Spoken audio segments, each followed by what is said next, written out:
நான் உங்கள் இசை, நான் உங்கள் மணி.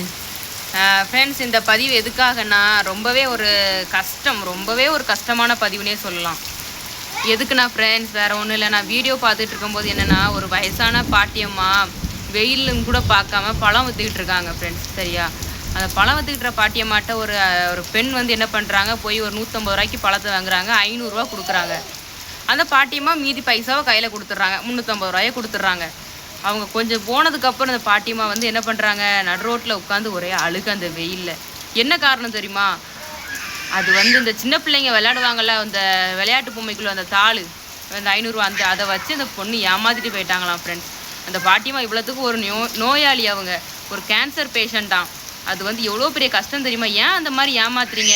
இது வந்து எல்லாருக்கும் கிடையாது, அந்த ஏமாத்தின அந்த பொண்ணுக்கு தான்.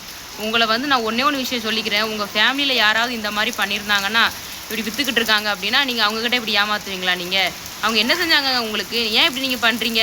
தயவு செஞ்சு அந்த பாட்டியம்மாட்ட போய் மீதி பைசாவை கொண்டு கொடுங்க. இந்த மாதிரி ஏமாத்தாதீங்க. நீங்கள் வெறும் 150 ரூபான்னு 350 ரூபான்னு பார்க்குறீங்க. கடவுள் மேலேருந்து பார்த்துக்கிட்டு இருக்காரு. பல லட்சம் செலவு கொடுத்துறாம தயவு செஞ்சு இந்த மாதிரி பண்ணாதீங்க. என் ஹஸ்பண்ட்லாம் பயங்கர கோவம் உங்கள் மேலே. அப்படிதானுங்க?